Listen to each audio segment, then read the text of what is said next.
നമസ്കാരം, ഞാൻ ജീവൻകുമാർ വിശ്വകർമ്മൻ. നിങ്ങൾ കണ്ടുകൊണ്ടിരിക്കുന്നത് എലിയൻ ബ്രെയിൻ മലയാളം. രാഷ്ട്രീയം ഇപ്പോൾ മതത്തിൻ്റെ പിടിയിലാണല്ലോ. ഇതിനൊക്കെ കാരണം മതത്തെ രാഷ്ട്രീയത്തിന് വേണ്ടി ഉപയോഗിക്കാൻ തുടങ്ങിയതാണ്. ഇത് ആബ്രഹാമിക് മതങ്ങളിലൂടെ നിന്നാണ് തുടങ്ങിയത്. ദൈവത്തെ വിട്ട് ദൈവത്തെക്കുറിച്ച് പ്രസംഗിക്കുന്നവരെ ആരാധിക്കാൻ തുടങ്ങിയതോടെയാണ് ഈ കുഴപ്പങ്ങളെല്ലാം ഉണ്ടായത്. മറ്റുള്ളവരുടെ ദൈവങ്ങളെ കുറച്ച് കാണിക്കാൻ ദൈവവിശ്വാസമില്ലാത്തവർ ദൈവത്തെ പ്രസംഗിക്കുന്നവരെ മുന്നിൽ നിർത്തിയതാണ് ഇതിനൊക്കെ കാരണം. ലോകം മുഴുവനും ഇതേ അവസ്ഥയാണ്. അബ്രഹാമിക് മതങ്ങൾ എവിടെയൊക്കെ വേരൂന്നാൻ നോക്കുന്നുവോ അവിടെയൊക്കെ ഇതേ പ്രശ്നങ്ങളുണ്ട്. എന്നാൽ സനാതനധർമ്മം എപ്പോഴും ദൈവത്തെയും രാഷ്ട്രീയത്തെയും വേർതിരിച്ച് നിർത്തിയിട്ടുണ്ട്. ഇവ രണ്ടും കൂടിക്കലരാൻ പാടില്ല എന്ന് വ്യക്തമായി പറഞ്ഞിട്ടുമുണ്ട്. രാഷ്ട്രീയത്തിൽ ധർമ്മം പാലിക്കണമെന്ന് മാത്രമേ പറഞ്ഞിട്ടുള്ളൂ. മതം നിർബന്ധിക്കുന്നില്ല. മതമില്ലാത്തവർക്കും ഭരിക്കാം. പക്ഷേ ഭരിച്ചാലും ധർമ്മം പാലിക്കണം എന്നതാണ് സനാതനധർമ്മം. അതുകൊണ്ടാണ് വിളനിലങ്ങളിലൂടെ പോകുന്ന പട്ടാളം പോലും വിളവ് നശിപ്പിക്കാതെ, കർഷകരെ ഉപദ്രവിക്കാതെ, ക്ഷേത്രങ്ങൾക്ക് ദോഷം വരാതെ മാറിപ്പോയത്. ആജീവികം പോലെയുള്ള മോശമായ ജീവിത രീതി പിന്തുടർന്നവർക്ക് പോലും ജീവിക്കാൻ അനുവാദവും നൽകി. ക്ഷേത്രങ്ങളിൽ നിന്ന് നികുതി പിടിച്ചിട്ടില്ല, മറിച്ച് എല്ലാ നികുതികളിൽ നിന്നും ഒരു ഭാഗം ക്ഷേത്രങ്ങൾക്ക് കൊടുത്തു.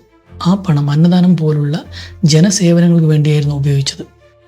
രാജാക്കന്മാർക്കോ ഭരണാധികാരികൾക്കോ അവരുടെ ആളുകൾക്കോ പൂജകളിലോ ക്ഷേത്ര കാര്യങ്ങളിലോ ഇടപെടാൻ അനുവാദമില്ലായിരുന്നു.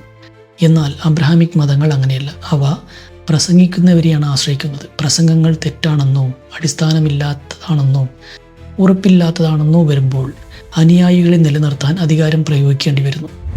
പൂജാരീതികളും ക്ഷേത്രങ്ങളും എല്ലാം പ്രസംഗകൻ്റെ ഇഷ്ടാനിഷ്ടങ്ങൾ അനുസരിച്ചാണ്. ദൈവത്തെ പ്രസംഗിക്കുന്നവരെ വലുതാക്കാൻ വേണ്ടിയാണ് പല ആചാരങ്ങളും ഉണ്ടാക്കിയത്.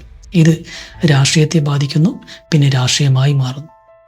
കൊലപാതകം, കൊള്ള, നിരന്തര യുദ്ധം, ജനങ്ങളുടെ വിശ്വാസം നേടേണ്ട നിർബന്ധം, ഇങ്ങനെയുള്ള യുദ്ധ സാഹചര്യങ്ങളിൽ ജീവിച്ച അറേബ്യൻ യൂറോപ്യൻ ആദിവാസികൾ പ്രസംഗകരുടെ വാക്കുകൾ വിശ്വസിക്കാൻ തുടങ്ങിയപ്പോൾ യുദ്ധത്തിലെ ജയപരാജയങ്ങൾ അനുസരിച്ച് മതം രാഷ്ട്രീയത്തിന് കീഴ്പ്പെട്ടുപോയി. ഇന്നും അത് തുടരുന്നു. എന്നാൽ ഇവിടെ ഭാരതത്തിൽ ബ്രാഹ്മണർ മതകാര്യങ്ങൾ നോക്കിയതുകൊണ്ട് ആത്മീയതയിൽ ഇടപെടാൻ ശ്രമിച്ച ഭരണാധികാരികളെ ബ്രാഹ്മണർ ശക്തമായി എതിർത്തു. അതുകൊണ്ട് ക്ഷത്രിയർക്ക് രാഷ്ട്രീയത്തിൽ മതം കലർത്താൻ കഴിഞ്ഞില്ല.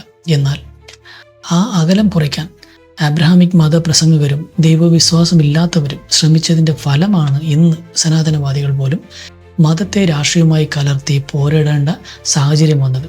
സനാതനത്തെയും ഇതുവഴി കൊണ്ടുപോകാൻ നോക്കുമ്പോൾ രാഷ്ട്രീയവും മതവും തമ്മിലുള്ള അകലം കാക്കാൻ സനാതനത്തിനും പോരാടേണ്ടി വരുന്നു, പോരാടുകയും ചെയ്യും. ഇതിനെക്കുറിച്ച് നിങ്ങളുടെ കമൻറ്റുകൾ താഴെ കമൻറ്റിൽ പറയുക. നന്ദി, നമസ്കാരം. ഞാൻ ജീവൻകുമാർ വിശ്വകർമ്മ. നിങ്ങൾ കണ്ടുകൊണ്ടിരുന്നത് എലിയൻ ബ്രെയിൻ മലയാളം.